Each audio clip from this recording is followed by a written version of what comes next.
Welcome to our series, Questions and Answers for a World in Crisis. All the answers are given from the writings and words of Sri Aurobindo and the Mother. Today's subject is indeed a strong one: ego. In Sri Aurobindo's The Life Divine, there are pages devoted to the ego and the necessity of abolishing it if we wish to progress to a higher state of consciousness, leading to a diviner life. A young lady sent this suggestion to me recently, and it is without doubt one of the most important questions of our age. In his Thoughts and Aphorisms, Sri Aurobindo has written, "When we have passed beyond individualizing, then we shall be real persons. Ego was the helper. Ego is the bar." The Mother explains in depth this aphorism of Sri Aurobindo. Quote, "It is the same thing for the ego, the self. In order to pass on to a higher plane, one must first exist. And to exist, one must be a conscious, separate individual. And to become a conscious, separate individual, the ego is indispensable. Otherwise, one remains mingled with all that lies around us. But once the individuality is formed, if one wants to rise to a higher level and live a spiritual life, if one wants even to become simply a higher type of man, the limitations of the ego are the worst obstacles, and the ego must be surpassed in order to enter the true consciousness."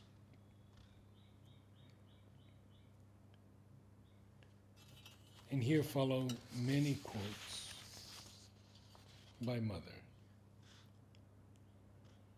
"All bitterness in life always comes from the ego refusing to abdicate. All that happens is to teach us one and the same lesson. Unless we get rid of our ego, there is no peace either for ourselves or for others. And without ego, life becomes such a wonderful marvel. Yet, those who live in their ego live constantly in an ugly drama. If people were a little less selfish, things would not be so bad. Meanwhile, we must meet all these adverse circumstances with patience, endurance, and equanimity. It is not the soul, but the ego and its pride that feel defeat and humiliation. Without the play of ego, there would be no conflicts. And if there were not in the vital a tendency to drama, there would be no dramatic happenings in life. The extent of your difficulties gives you the measure of your ego. 23rd March, 1957. From Sri Aurobindo.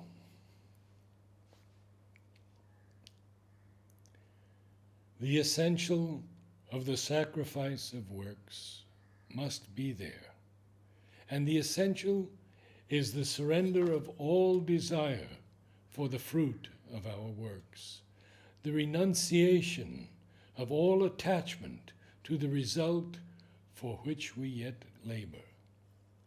For so long as we work with attachment to the result, the sacrifice is offered not to the divine, but to our ego.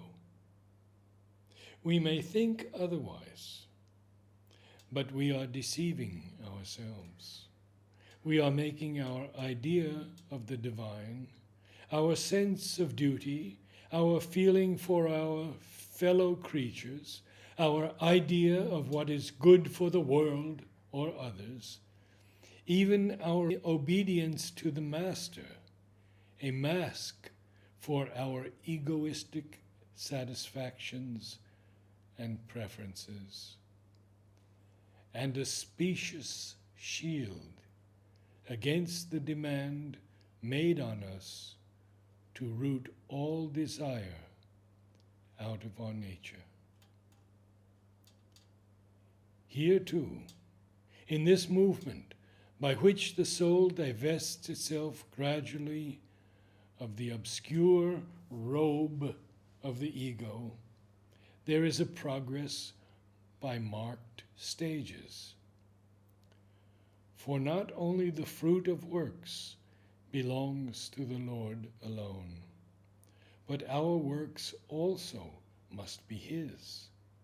He is the true Lord of our action, no less than of our results. And from the Mother. Egoism is a relatively easy thing to correct, because everyone knows what it is. It is easy to discover, easy to correct if one truly wants to do it and is bent on it. But the ego is much more difficult to seize, because in fact, to realize what the ego is, one must already be out of it. Otherwise, one cannot find it out. You are wholly molded from it, from head to foot, from the outermost to the innermost, from the physical to the spiritual. You are steeped in ego. It is mixed with everything, and you are not aware of what it is. You must have already conquered it, come out of it, freed yourself from it, at least partially, at least in some little corner of your being somewhere, in order to realize what ego is. The ego is what helps us to individualize ourselves, and what prevents us from becoming divine. It is like that. Put that together, and you will find the ego. Without the ego, the world is organized. There would be no individual, and without the ego, the world cannot become divine.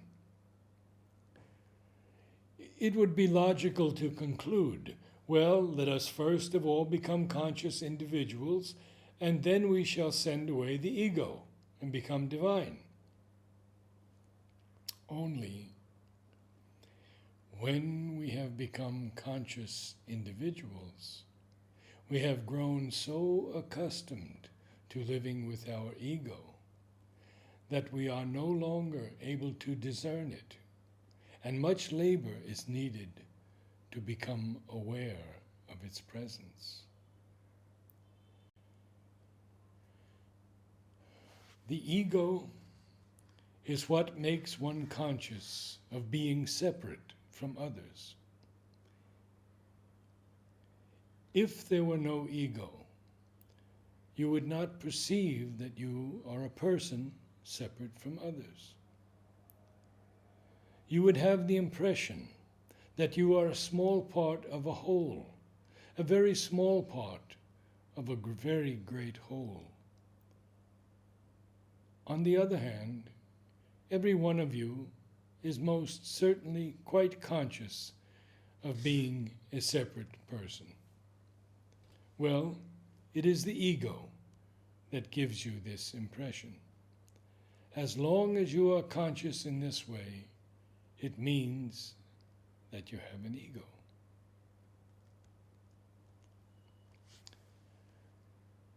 When you begin to be aware that everything is yourself, and that this is only a very small point in the midst of thousands and thousands of other points of the same person, that you are everywhere. When you feel that you are yourself in everything, and that there is no separation, then you know that you are on the way towards having no more ego.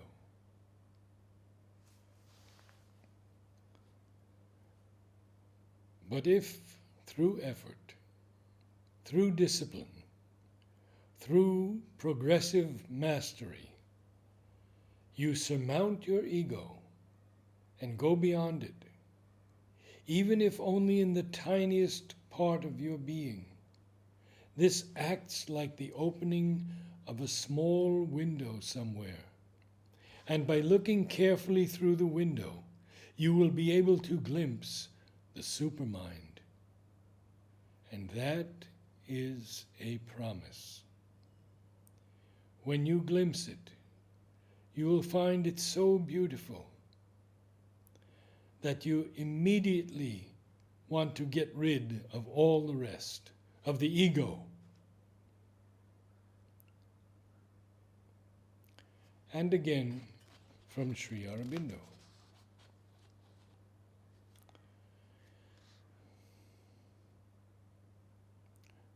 The truth is not that God moves round the ego as the center of existence and can be judged by the ego and its view of the dualities, but that the divine is itself the center, and that the experience of the individual only finds its own true truth when it is known in the terms of the universal and the transcendent.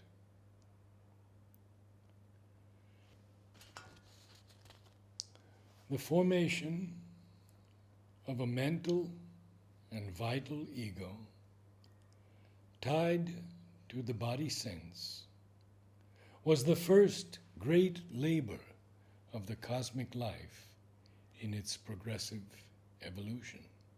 For this was the means it found for creating out of matter a conscious individual. The dissolution of this limiting ego is the one condition, the necessary means for this very same life to arrive at its divine fruition.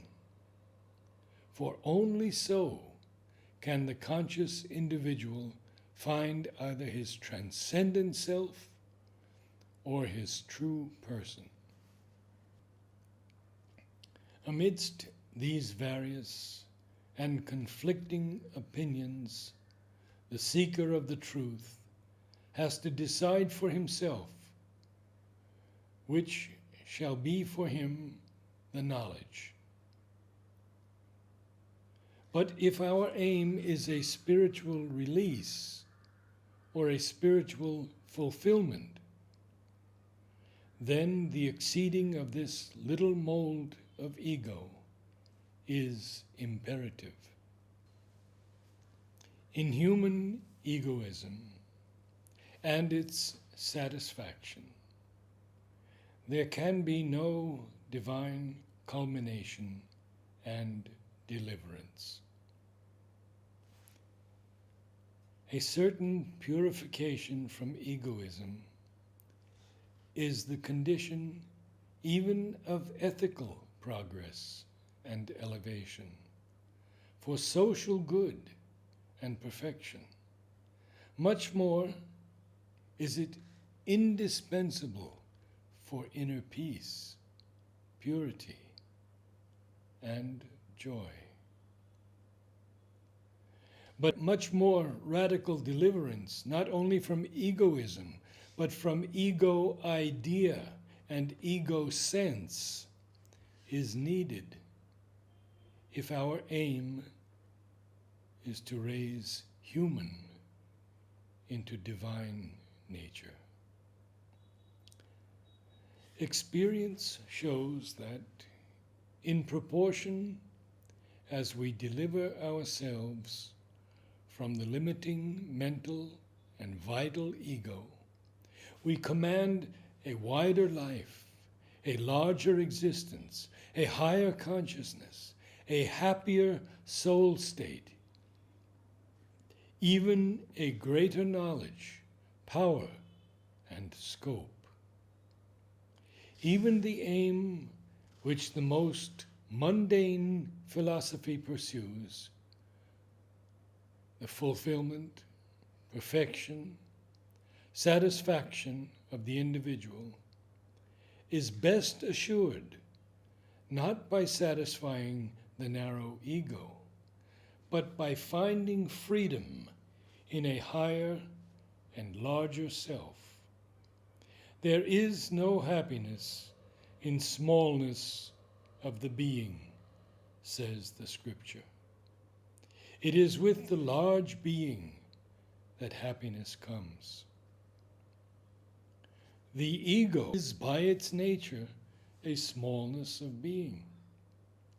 It brings contraction of the consciousness, and with the contraction, limitation of knowledge, disabling ignorance, confinement, and a diminution of power, and by that diminution, incapacity and weakness, scission of oneness, and by that scission, disharmony, and failure of sympathy and love and understanding, inhibition or fragmentation of delight of being, and by that fragmentation, pain and sorrow. To recover what is lost, we must break out of the walls of ego. The ego must either disappear in impersonality or fuse into a larger I.